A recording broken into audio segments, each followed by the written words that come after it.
경희 피레타 한의원의 강재춘 원장입니다.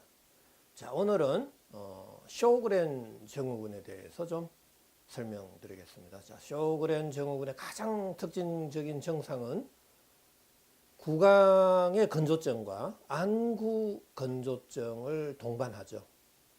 대체적으로 이 염증이 발생하게 되는데 만성의 또 자가 면역성 질환으로 여기고 있습니다. 이 쇼그렌 증후군이 만성화되게 되면 안구의 결막염, 충혈, 또 그 이외에도 또 관절염, 류마티스성 관절염, 생식기에 점액의 분비가 감소한다든지, 성교시에 통증이 있다든지, 그 다음에 피부에서의 또 홍반성 결절, 편편태선, 또 백반점, 이 다양한 증상들이 지속적으로 발생되는 형태를 보이고 있습니다.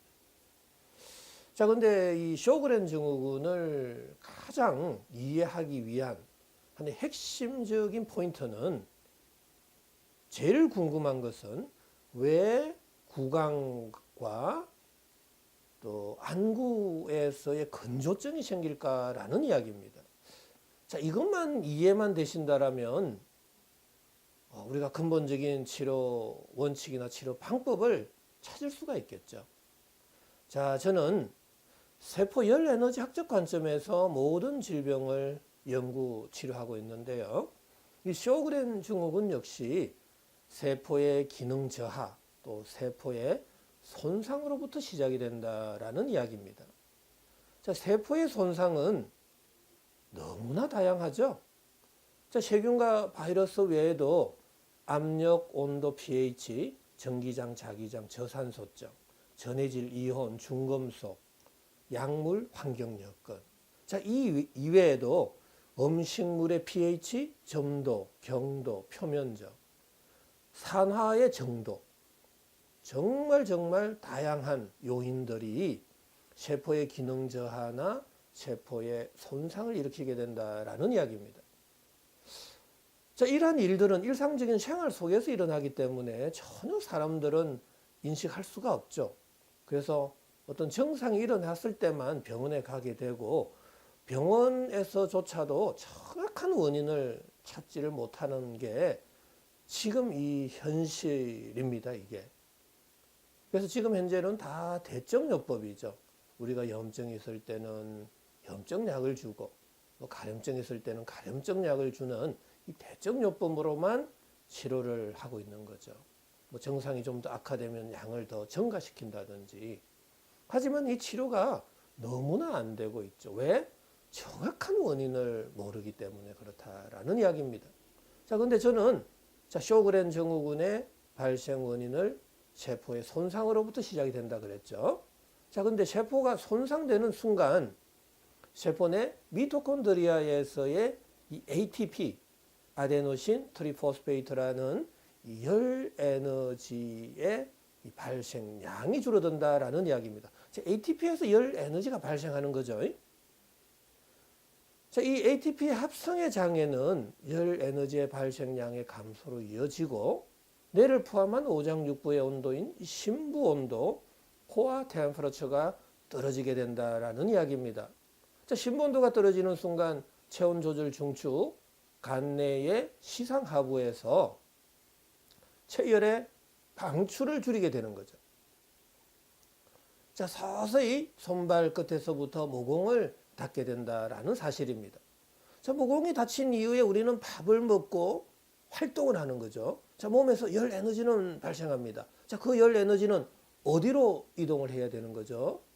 자, 열 에너지는 전도, 대류, 복사, 정발 네 가지 타입으로 항시 높은 에너지 준위에서 낮은 에너지 준위로 이동 방출이 되는 속성을 가지고 있죠. 자, 그런데 대체적으로 열 에너지는 구멍, 관절, 마찰이 많은 쪽으로 열이 쏠리게 된다라는 이야기입니다.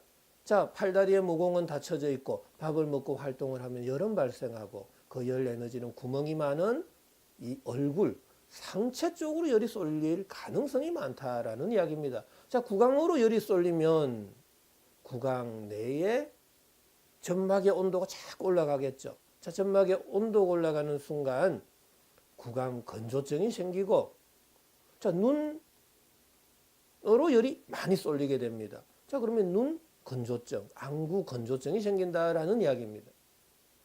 자, 이게 만약에 너무 온도가 올라갈 경우는 뭐 결막염이나 포도막염이나 또 구강에 더 강력한 염증과 궤양들이 생길 수도 있고, 자, 그 다음에 이 열 에너지는 관절과 마찰이 많은 쪽으로 간다 그랬죠. 관절 쪽으로 열이 가면은 류마티스성 관절염도 생길 수도 있다. 또 마찰이 많은 피부 쪽으로 가면 결절성 홍반, 편편대선, 백반점 이런 다양한 또 피부 질환이 생길 수도 있다라는 이야기입니다. 자, 일단 중요한 것은 왜 구강과 안구 쪽에서 동시다발적으로 건조증이 생기는지, 그거에 대해서 지금 어느 정도 이해를 할 수 있었을 겁니다. 자, 이 구강 건조와 안구 건조를 동시에 이렇게 동반할 경우, 또 염증이 지속적으로 일어날 경우 만성의 자가 면역성 질환, 바로 쇼그렌 증후군으로 진단을 내리게 되는 거죠.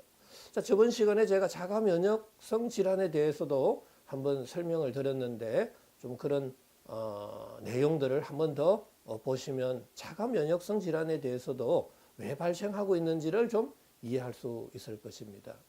자, 일단 오늘은 쇼그렌 증후군. 자, 그러면 이 쇼그렌 증후군을 치료하려면 어떻게 해야 되는 걸까요? 바로 저는 3대 치료 원칙을 제시합니다. 일단 낮아져 있는 몸속 온도를 올려야 되겠다. 높아져 있는 피부 온도는 낮춰야 되겠다. 닫혀져 있는 모공은 열어야 되겠다. 그럴 때만이 열 에너지가 심장에서 가까운 쪽부터 먼 쪽으로 서서히 이렇게 열이 분산, 방출이 되겠죠. 자, 그렇다면은 구강이나 눈 쪽으로 열 쏠림이 없어지겠죠. 자, 피부 온도는 자연스럽게 낮아지면서 염증이 줄어들고 구강 건조, 안구 건조증도 줄어들 수 있다라는 이야기입니다. 자, 근데 여기서 제일 중요한데요. 주의사항입니다. 피부 온도를 낮추게 되면 염증은 바로 진정이 될 수 있습니다. 건조증도 줄어들 수 있겠죠. 하지만 피부 온도를 낮추기 위해서 세포 열 에너지 대사를 억제하는 순간 피부 온도, 심부 온도 둘 다 내려가 버립니다. 자, 피부 온도가 내려가면 쇼그렌 증후군의 증상은 완화될 수 있겠지만 심부 온도가 내려가는 순간 모공은 더더욱 서서히 또 닫혀버립니다. 왜? 체열의 항상성을 유지하기 위해서요. 어디에서? 간 내의 시상하부에서 명령을 내려버리는 거죠. 체열의 방출이 많아지면 안 되기 때문에요. 자, 그러면 서서히 또 구강이나 안구 쪽으로 열이 쏠리면 피부 온도가 올라가게 되죠. 다시 염증이 생기게 돼서 이 쇼그렌 증후군은 만성화되고 또 악화될 수 있는 그런 방향으로 빠져버린다라는 이야기입니다. 치료가 참 어려워질 수 있다라는 이야기죠.